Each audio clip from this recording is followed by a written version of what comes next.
Ya kariman akhlak.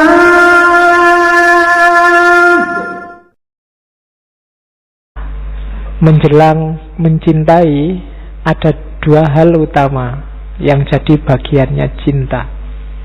Itu saya pakai kalimat menjelang mahabbah. Apa? Taubat dan ridho. Kayak tadi di makomat sufi, yang paling awal yang harus kita lakukan adalah taubat. Saya bilang tadi kita selama ini masih baru istighfar, belum tobat.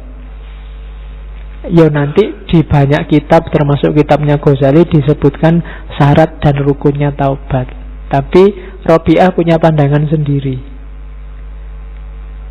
Taubatmu diterima atau tidak, itu sebenarnya awalnya dari Allah. Keinginanmu untuk bertaubat, itu awalnya adalah keinginannya Allah, bukan keinginanmu. Itu yang bikin kadang-kadang ya kamu habis sholat sih tiap hari astagfirullahaladzim, tapi ya keluar masjid ya kembali lagi ke asal. Itu karena memang Allah belum menghendaki kamu tobat beneran. Jadi tobat itu sejenis hidayah, katanya Robiah. Jadi kalau Allah membukakan pintu taubat, kalian akan tergerak untuk bertobat. Maka bersyukurlah kalian kalau kamu tergerak untuk bertaubat. Berarti Allah sedang peduli sama kalian. Kalau Allah tidak menghendaki, ya kamu tidak akan memasuki pintu taubat itu. Mungkin kamu merasa benar terus, merasa baik terus. Itu berarti Allah sedang tidak mau kalian mendapatkan ampunannya, memasuki pintu taubat. Jadi ada orang tanya pada Robiah, kira-kira aku ini kan maksiatnya banyak, kalau aku tobat diampuni tidak oleh Allah? Katanya Robiah, kebalik. Kalau Allah berkenan membukakan pintu taubat, kamu akan taubat diampuni. Tapi kalau Allah nggak membukakan pintu taubat, Allah nggak akan mengampuni. Jadi taubat itu pasti diterima, Allah Maha Pengampun. Tapi untuk melahirkan kesadaran saya ingin tobat, itu kuncinya lagi-lagi di Allah, bukan dalam diri kalian. Maka bersyukurlah yang tergerak dan sadar untuk bertobat. Berarti Allah masih sayang pada kalian. Jadi ada kan orang yang janjinya ya wis jelas bolak-balik salah, tapi kok merasa benar terus. Berarti memang Allah belum membukakan pintu taubat. Membukakan pintu taubat itu bukan kamu yang mengetuk pintu terus Allah yang buka pintu, tapi Allah yang menggerakkan hatimu untuk mengetuk pintu. Jadi jawabannya Robiah, enggak, pertanyaanmu salah. Jadi bukan kalau aku bertobat apa Allah menerima. Kalau Allah mengizinkanmu bertobat, maka kamu akan tobat dan pasti Allah menerima. Oke, jadi taubat itu pertama-tama hidayah Allah. Maka mintalah Allah hidayah biar kamu bertaubat beneran. Selama ini kan kita taubatnya masih kadang iya kadang tidak. Kalau waktunya sadar istighfar sampai nangis-nangis. Tapi kalau waktu kumat, ya kembali lagi ke asalnya. Itu namanya masih belum serius. Kalau pas kepepet, alah pak nanti tobat lagi kan hilang pak, ya berarti memang belum tobat. Allah belum menggerakkan hatimu untuk tobat. Oke, jadi syaratnya untuk bisa mencintai ya memang membersihkan diri. Jalur pertama tobat. Jalur kedua apa? Ridho. Ridho kayak tadi ya. Ridho itu bukan kamu minta Allah meridhoi. Kalau ini kebalikannya tobat. Kalau tobat, mintalah Allah akan menggerakkan hatimu bertobat. Kalau ridho, jangan minta Allah meridhoimu. Allah itu sangat sayang padamu, pasti meridhoimu, tapi engkaulah yang ridhoilah Allah dengan segala ketetapannya. Jadi ini teorinya dibalik-balik oleh Robiah. Kita kan biasanya mari kita minta ridhonya Allah, semoga Allah meridhoi kita. Itu gampang. Sekarang kita balik, mari kita meridhoi Allah. Tidak berani ya kamu bilang gitu. Tapi maunya Robiah begitu. Mari kita meridhoi Allah itu apa artinya? Apapun yang terjadi, apapun yang sekarang berlangsung, kita ikhlas, kita rela, kita terima. Wong ini semua dari Allah. Itu namanya meridhoi Allah. Jadi doanya bukan semoga Allah meridhoi kita. Kalau itu pasti. Tapi semoga kita bisa meridhoi Allah. Kita bisa rela dengan semua ketetapannya Allah. Kita tidak komplain, kita tidak terima dengan keputusannya Allah, kita tidak merasa galau dengan segala ketetapannya Allah.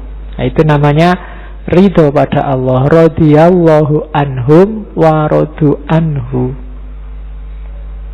Jadi Allah meridhoi mereka dan mereka juga ridho pada ketetapannya Allah. Nah, ini teori kedua. Jadi kita selama ini konsepnya agak terbalik. Kita merasa tobat itu dari kita, kalau ridho dari Allah. Kalau di Robiah kebalikannya, tobat itu dari Allah, kalau ridho dari kita. Nah, cuma ini harus dijelaskan agak panjang. Kamu jangan nanti khutbah Jumat tiba-tiba ngomong ini. Tidak dijelaskan asal-usulnya. Jadi maksudnya tobat itu dari Allah. Kalau Allah menggerakkan hati kita untuk bertobat, kita akan tobat dan pasti diterima oleh Allah. Kita meridhai Allah itu berarti kita rela dengan semua ketetapannya Allah, tanpa komplain, tanpa mengeluh. Oke, jadi sebelum mahabbah, dua hal ini harus ada menjelang mahabbah.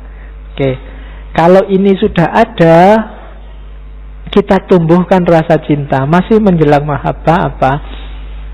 Seraplah segala yang mungkin membuatmu jatuh cinta sama Allah. Nanti ini kalau di Ghazali lebih jelas. Kalau di Ghazali kan di Ihya itu bilang, apa sih yang membuat kamu jatuh cinta? Kalau kamu bilang, yang cantik-cantik Pak, yang maha cantik itu Allah. Jadi harusnya yang paling kamu cintai Allah. Saya suka dengan yang baik-baik Pak. Loh, yang maha baik, paling baik di alam semesta ini Allah. Siapa lagi kalau bukan Allah yang paling baik? Harusnya kamu jatuh cinta sama Allah. Saya mungkin perempuan, saya suka yang maco-maco Pak, yang kuat Pak. Loh, yang paling kuat dan kuasa itu Allah. Harusnya kamu jatuh cinta sama Allah. Saya suka yang indah-indah Pak, yang paling indah itu Allah. Harusnya juga kamu jatuh cinta pertama-tama sama Allah. Nah, itu Ghazali. Jadi menyerap keindahan dan keagungan Allah, hasilnya pasti cinta. Kalau di Robiah kan ada syairnya.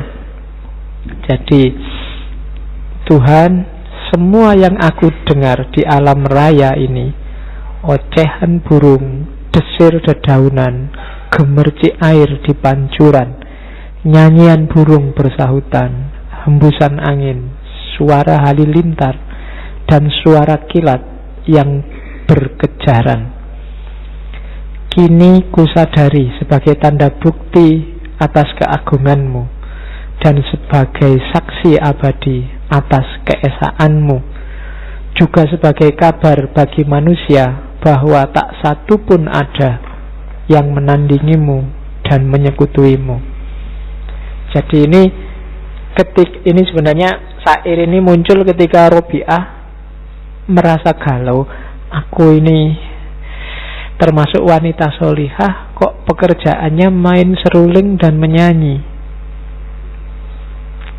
Jangan-jangan Allah tidak suka ini. Tapi setelah dia mendengarkan alam semesta, melihat keindahan alam, dia sadar bahwa ternyata bunyi-bunyian, termasuk segala keindahan yang lain, itu justru menunjukkan keberadaan Allah. Mulailah dia jatuh cinta sama Allah. Serulingnya ditinggalkan, nyanyinya ditinggalkan. Bukan karena seruling dan nyanyi mungkin menurut dia sesat, tapi karena dia mulai jatuh cinta sama Allah. Kalau sekedar suara kan diam-diam. Alam semesta ini isinya penuh dengan suara. Kalau suara seruling itu dianggap sesat, berarti semua suara yang lain juga bisa. Ada suara halilintar, suara burung ngoceh, suara. Kalau suara itu sesat. Cuma Robiah enggak karena itu dia meninggalkan serulingnya, tapi karena dia tergetar menyerap keindahan dan keagungan Allah. Kalian yang belum bisa menangkap keindahan dan keagungannya Allah, susah untuk jatuh cinta sama Allah. Tadi saya bilang, yang paling baik kan Allah, yang paling indah kan Allah. Tapi kan karena pikiran kita selama ini terbiasa indah dan baik itu yang fisik dan materi, untuk jatuh cinta pada Allah yang tidak fisik dan materi itu agak susah. Kamu lebih suka jejer artis yang seksi, yang wow, daripada Allah yang susah membayangkan bentuknya, yang karena kamu terbiasa materi. Harusnya kalau kita sejak kecil tidak dibiasakan hanya menyerap yang materi-materi, kita lebih mudah untuk mengagumi kuasa Allah dan jatuh cinta sama Allah. Ya mulai latihan. Kalau di sufi kan ada latihan melihat kehadiran Allah dalam segala sesuatu. Oke, menjelang yang kedua, kemampuan kedua. Terus yang ketiga, ini syairnya yang paling terkenal. Mencintai Allah itu 2 dimensi. Itu kan kalau Arabnya dulu saya hafal karena skripsiku tentang cinta.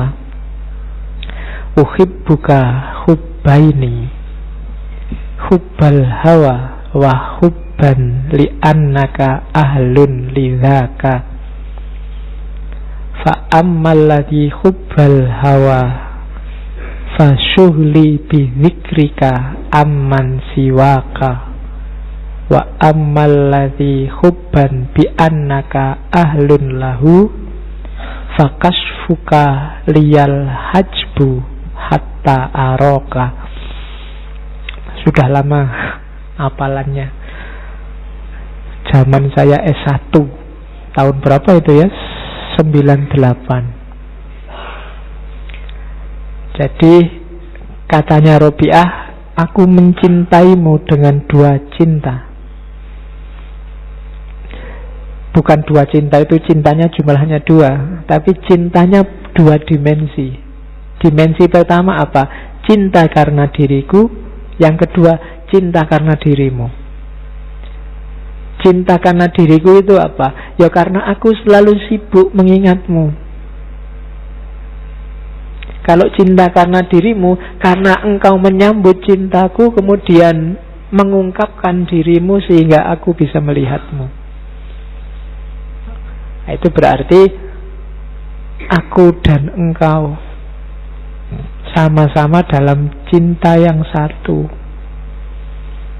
Jadi cinta kita ini 2 dimensi katanya Robiah. Karena aku dan karenamu. Dari sisi aku menuju dirimu lewat kesibukanku mengingatmu, dan engkau menunjukkan dirimu padaku. Nah, cuma selanjutnya, baik untuk ini maupun untuk itu, pujian bukanlah bagiku. Bagimulah pujian untuk semua itu. Jadi apakah ini aku yang mengingatmu selalu atau engkau yang membukakan dirimu padaku? Ini semuanya skenariomu dari dirimu. Jadi yang layak dipuji kalau ini baik itu hanya engkau, bukan aku. Kalau aku sekarang jatuh cinta padamu, ini semua jasamu, bukan jasaku. Beda dengan kita cinta sama lawan jenis, kita cinta sama orang tua. Itu kan aktornya kita. Tapi dalam cinta ketuhanan ini hanya Allah yang ada. Jadi pujian hanya layak bagi Allah. Yang layak dipuji itu hanya engkau, bukan aku. Itu jadi cinta itu melibatkan 2 dimensi. Dimensi aku yang mencintai dan engkau yang dicintai. Cuma 2 dimensi ini sebenarnya hakikatnya skenario dari engkau yang dicintai, yaitu Allah. Maka yang layak dipuji hanya Engkau ya Allah, bukan aku. Jadi maksudnya Robiah, aku tidak akan membangga-banggakan bahwa ini loh aku sufi, mencintai Allah. Kalau berdoa nangis-nangis, jamaah aku nangis kabeh kalau dengerin aku doa. Tidak begitu.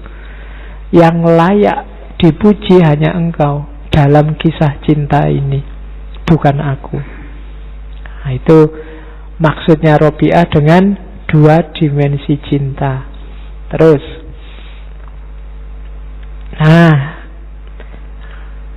manusia, katanya Robiah, kenapa sih harus masuk ke Allah lewat cinta? Karena hanya lewat jalur cintalah kita bisa membuka hijab yang merintangi kita sama Allah. Jadi katanya Robiah, Allah menutup hati makhluknya dengan hijab yang halus. Para ulama terhalang karena keluasan ilmunya. Para zahid terhijab karena amalnya. Dan para hukama tak mampu menembus karena kehalusan hikmahnya. Jadi kesibukan dunia kita itu adalah ujian dari Allah. Yang menghijab kita justru dari Allah.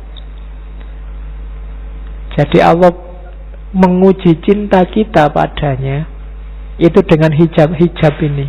Sehingga kadang-kadang kita terlena oleh hijab-hijab ini. Pandangan kita tentang Allah terhalangi.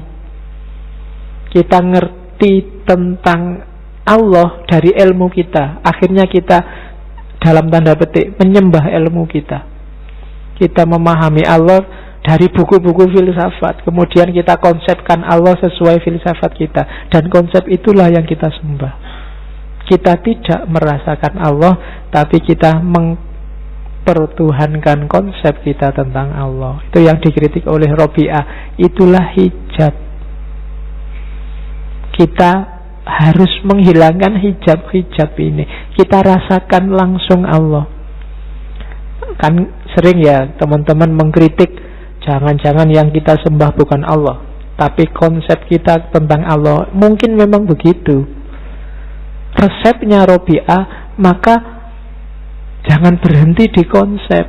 Alami dan rasakanlah Allah dalam hidupmu. Para ulama sering terhijab oleh ini, oleh ilmunya. Orang-orang zahid kadang terhijab oleh amalnya. Fokusnya hanya pada sholat malamnya, loh saya ngaji tiap hari, loh saya fokusnya ke situ. Seolah-olah kalau sudah itu sudah selesai. Kalau para hukama ini ahli fikih, ahli hukum, terhijab oleh hikmahnya. Para filosof itu juga terhijab oleh hikmahnya, terpesona oleh keindahan konsep-konsepnya, sehingga terhalang dari Allah. Maka jadilah orang arif, kayak tadi saya jelaskan. Orang arif yang pengetahuannya lewat rasa, intuisi, langsung nyambung dengan Allah. Kalau kita langsung nyambung sama Allah, nanti Allah akan menempatkan kita dalam cahaya cintanya. Relasinya namanya mahabbah. Tidak lagi berjarak, tidak terhijab oleh konsep, tidak terhijab oleh amal, tidak terhijab oleh hikmah. Kita langsung merasakan Allah dalam hidup kita. Itu cirinya mahabbah. Terus,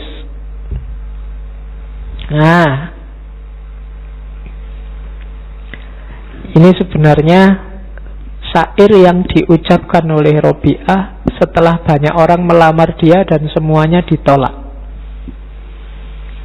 Kenapa? Karena fokusku sekarang hanya Allah saja. Sudah cukup bagiku Allah. Jadi Robiah saat itu berceramah, saudara-saudaraku, kholwat merupakan ketenangan dan kebahagiaanku. Aku ini merasa puncak, merasa bahagia luar biasa dalam kholwat. Mohon maaf, sudah tidak menerima lowongan suami lagi. Iya, jadi aku sudah asik sama Allah. Katanya Robiah, kekasihku selalu di hadapanku, tak mungkin aku mendapat penggantinya.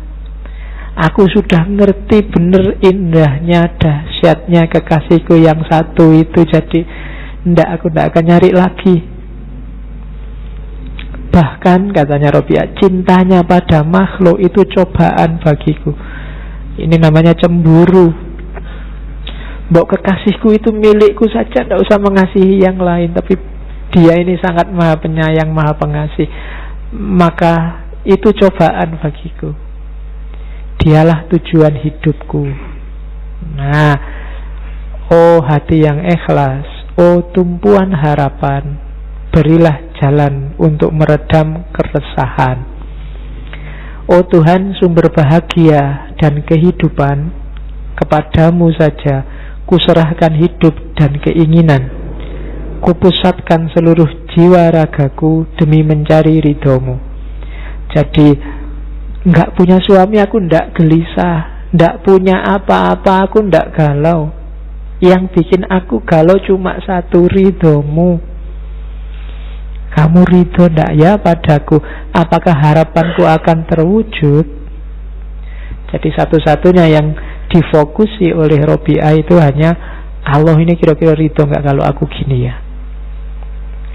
Jadi bukan lagi urusan suami, bukan lagi urusan kekayaan.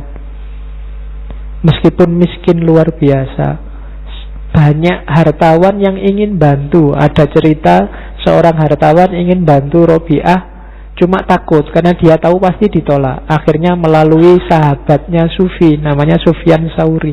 Pak Sufyan, mbok tolong saya ingin bantu Robiah, cuma Robiah ini mesti tidak mau. Mbok sampean yang ngomong. Sufyan Tsauri, ya sudah coba tak bantu. Bilang, Mbak Yu Robiah ini loh, saya kesini. Sebelum Sufyan Tsauri ngomong, ada apa sih? Apakah ada yang mau ngasih bantuan aku? Ya, ada hartawan itu yang mau ngasih bantuan sampean. Kan kelihatannya sampean hidupnya kok susah gitu. Jawabannya Robiah tidak jawab.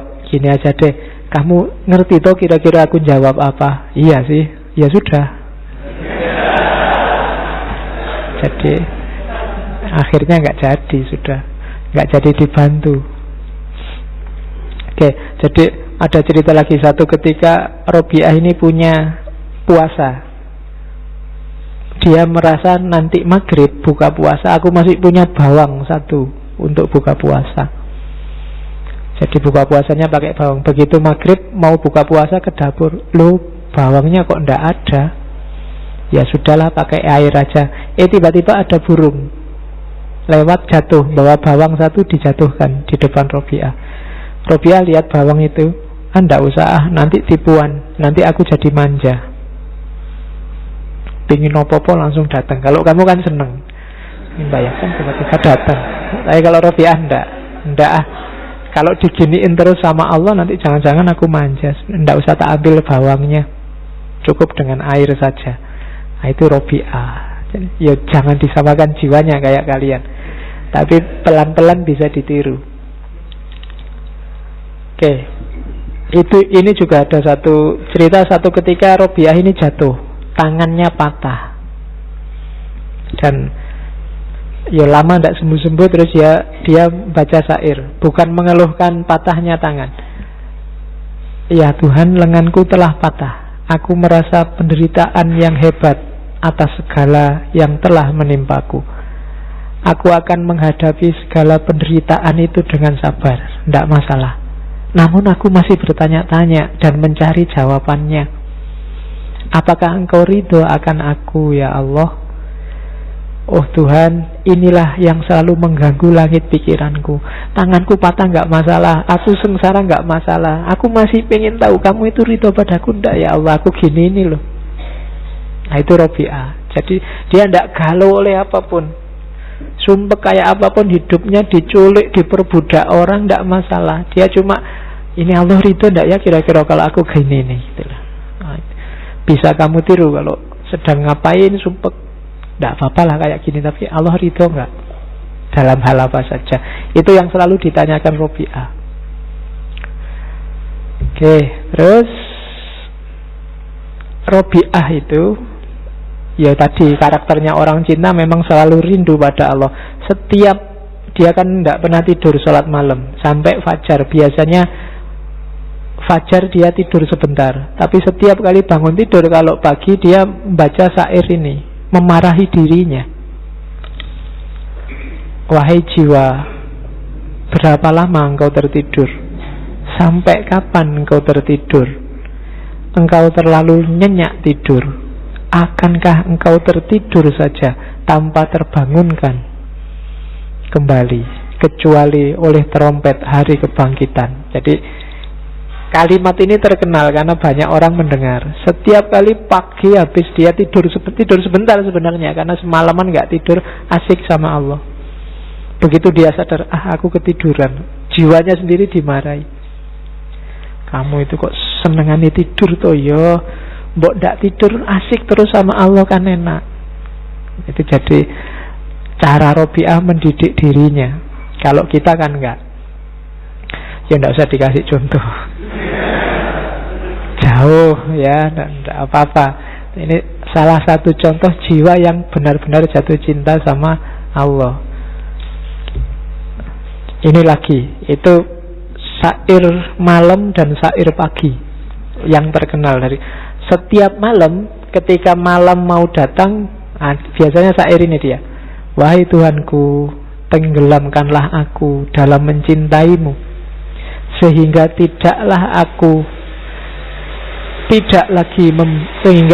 tidak lagi membuangkanmu. Ya Robbi, bintang di langit telah gemerlapan, mata telah bertiduran, pintu-pintu istana telah terkunci, dan setiap pecinta telah menyendiri dengan yang dicintainya. Namun inilah aku berada di hadiratmu. Jadi sebelum memulai aktivitas malam hari, asik sama Allah biasanya ini.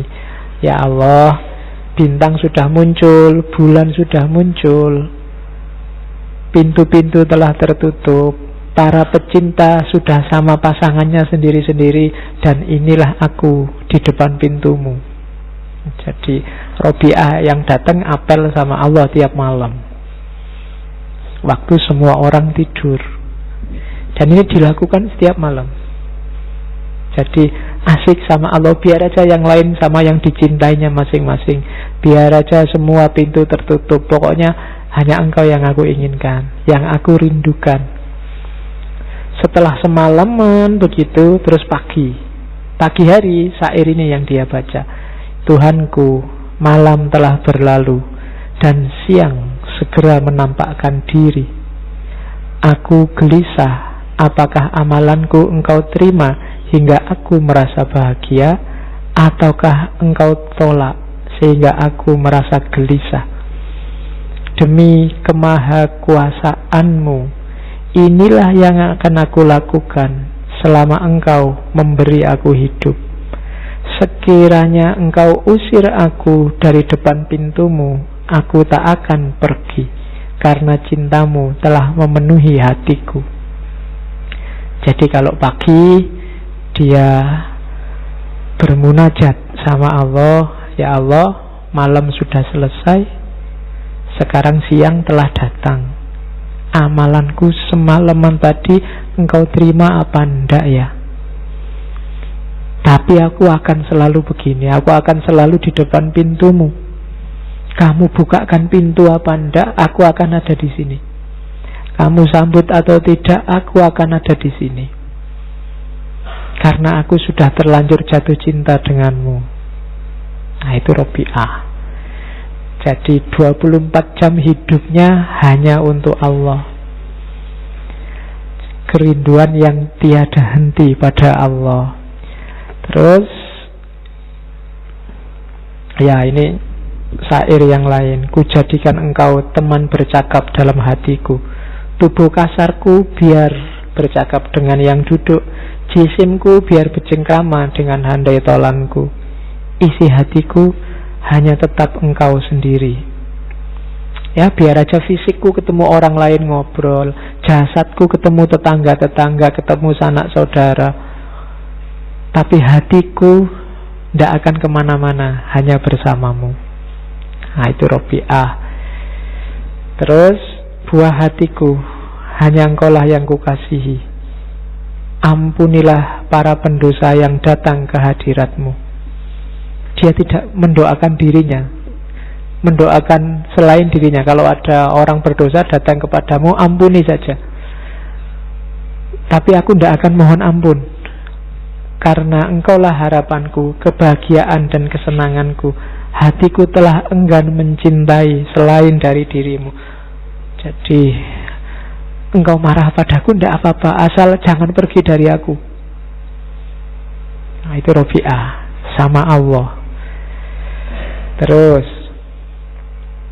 ya kelihatannya kok berat ya. Bisa dicoba, jatuh cintalah sama Allah. Ini yang salah satu yang terkenal. Ya Allah, apapun yang akan engkau karuniakan padaku di dunia ini, berikan pada musuh-musuhmu. Kasih pada orang kafir, orang murtad, orang kurang ajar. Kasih ke mereka yang mau kamu kasihkan padaku di dunia. Dan apapun yang engkau karuniakan padaku di akhirat, kasih pada sahabat-sahabatmu, kasih pada para ulama, para wali, orang-orang soleh yang kau cintai. Aku tidak butuh apa-apa, karena engkau sendiri cukuplah bagiku. Nah, itu Rabi'ah. Oke, jadi Allah saja yang kuinginkan. Cukup pahala-pahala kasih pada orang yang kau cintai, ya Allah, pada sahabat-sahabatmu. Derajat tinggi, barang duniawi, materi yang mungkin kau berikan padaku di dunia, kasih pada musuh-musuhmu. Aku tidak butuh itu semua, aku hanya butuh engkau. Itu Allah. Terus karakter selanjutnya adalah tanpa pamrih. Ya Allah, jika aku menyembahmu karena takut neraka, bakarlah aku di dalamnya. Dan jika aku menyembahmu karena mengharap surga, campakkan aku darinya. Tapi jika aku menyembahmu demi engkau semata, janganlah engkau enggan memperlihatkan keindahan wajahmu yang abadi padaku. Jadi bukan surga, bukan neraka, bukan 72 bidadari, bukan itu, bukan istana emas di surga, ndak. Aku ndak butuh itu. Kalau ibadahku, semua yang kulakukan ini untuk itu, kasih kebalikannya. Kalau ibadahku karena takut neraka, masukkan aku ke neraka. Kalau ibadahku karena mengharap surga, jauhkan aku dari surga. Aku tidak butuh itu semua. Yang aku butuhkan hanya engkau. Aku hanya ingin melihat wajahmu. Itu saja. Itu Rabi'ah. Ada cerita satu ketika Rabi'ah ini membawa ember besar isinya air. Lari agak cepat bawa air. Orang-orang yang Rabi'ah, kamu mau kemana? Mau ngapain? Mau ke neraka. Mau tak padamkan dengan air ini. Yaitu sindiran bagi kita bahwa kita itu sering selalu terjebak dengan ancaman neraka dan iming-iming surga. Allahnya hilang. Itu yang sering menjebak kita. Logikanya sebenarnya harus dibalik. Surga dan neraka itu ngikut Allah, bukan Allah ngikut surga dan neraka. Kalau kita menuju Allah dan sampai pada Allah, pasti dapat surga. Tapi kalau target kita surga, belum pasti kita dapat Allah. Banyak orang ibadah tertipu oleh iming-iming surga dan neraka ini. Kalau di teorinya Rabi'ah, jangan itu. Hidup ini innalillahi wa ilaihi roji'un.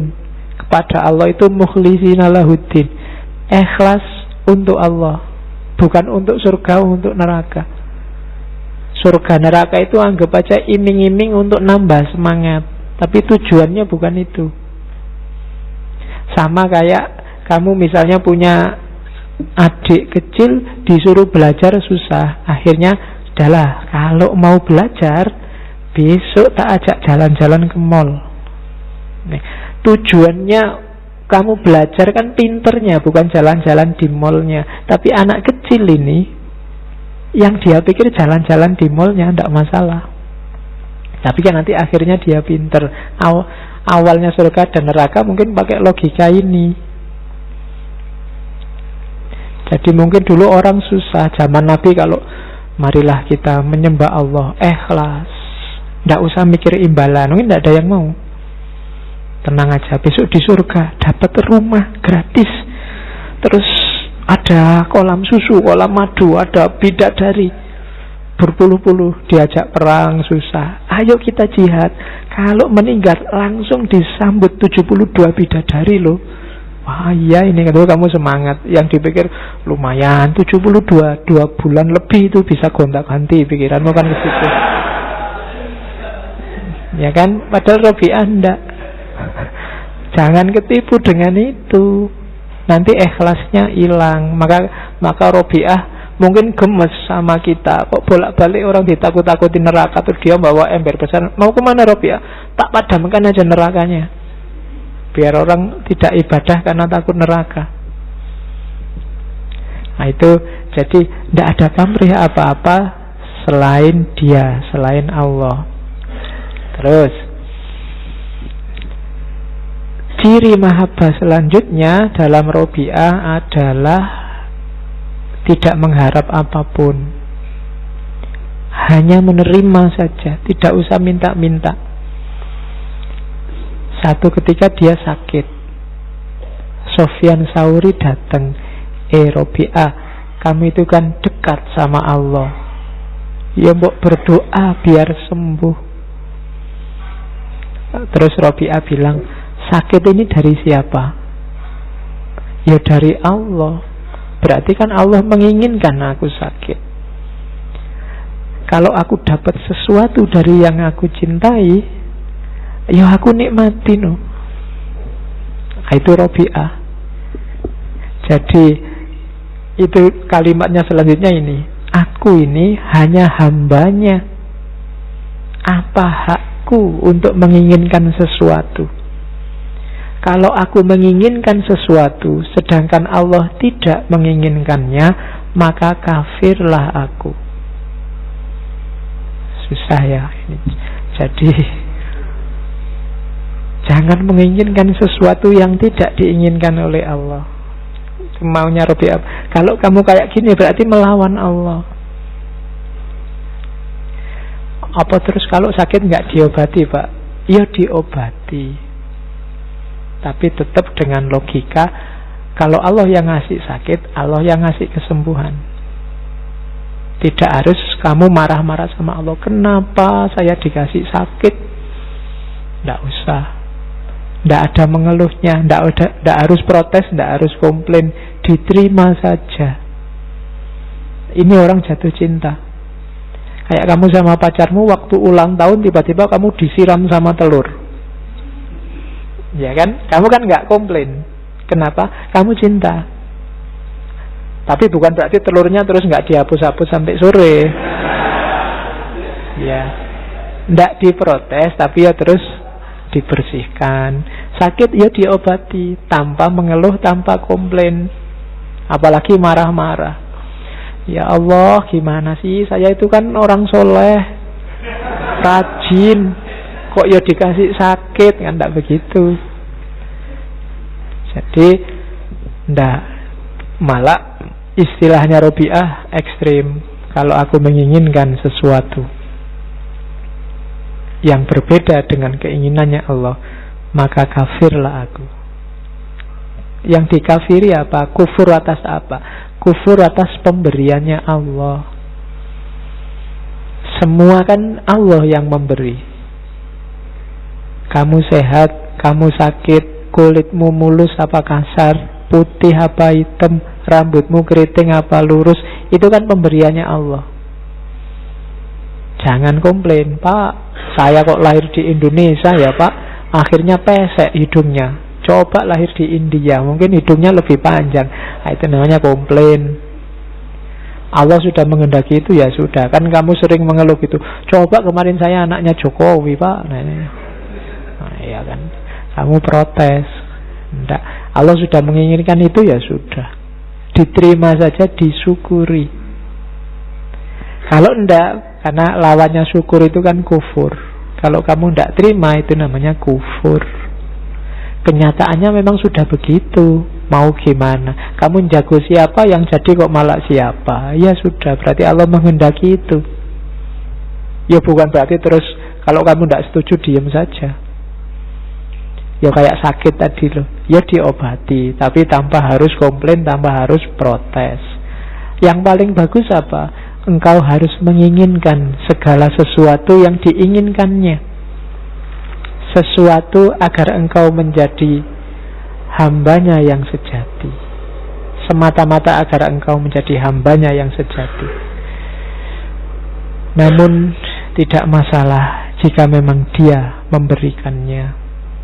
Berobat kok masih tidak sembuh, ya sudah, karena yang memberikan kesembuhan juga Allah, sebagaimana Allah memberikan sakit.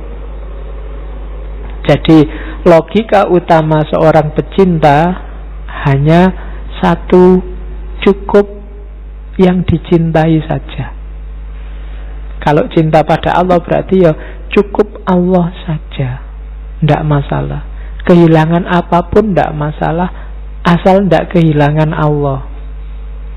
Jadi ada musibah, ada kemalangan apapun dalam hidupmu, terimalah.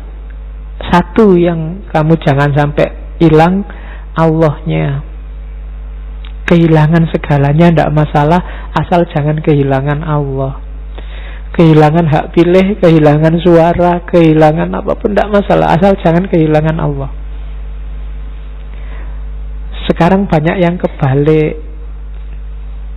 Kehilangan Allah tidak apa-apa, asal jabatannya tidak hilang, asal pangkatnya tidak hilang, asal kekayaannya tidak hilang. Sekarang dibalik, atau Allah dimanfaatkan demi kekayaan, demi jabatan, demi pangkat. Itu kondisi kita hari ini. Padahal kalau kita mencukupkan diri dengan pemberiannya Allah, sebaliknya nanti Allah juga akan mencukupkan hidup kita. Mencukupkan itu bukan berarti terus kamu jadi kaya, tapi apa kondisi batinmu, lingkungan sekelilingmu itu membuatmu merasa nyaman, pas. Mungkin kamu kaya luar biasa, tapi kalau Allah bikin kamu nggak cukup, ya kamu masih meluap-luap ambisi nafsu hasratmu, bikin kamu nggak tenang. Tapi mungkin kamu nggak punya apa-apa, tapi kamu puas. Nah, itu yang susah dicari. Robiah menemukan itu lewat jalur cinta. Dan menurut Robiah, dunia ini awal dan akhirnya akan ke situ. Selama kita belum menapaki jalur itu, kita tidak akan ketemu puncaknya nikmatnya hidup.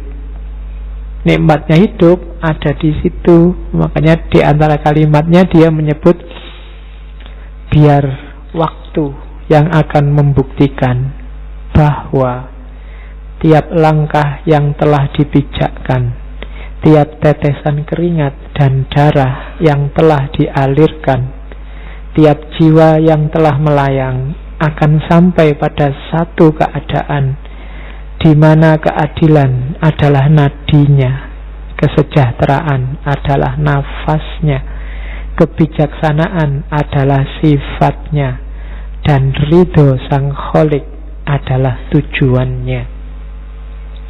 Semua ini terwujud, jalurnya adalah mahabbah. Nanti waktu yang akan membuktikan.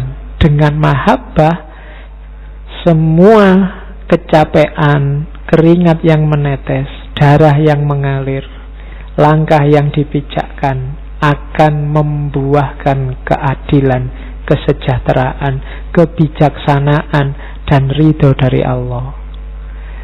Di luar jalur itu kita tidak akan ketemu kebijaksanaan, kita tidak akan ketemu Ya Karim al-Akhlaq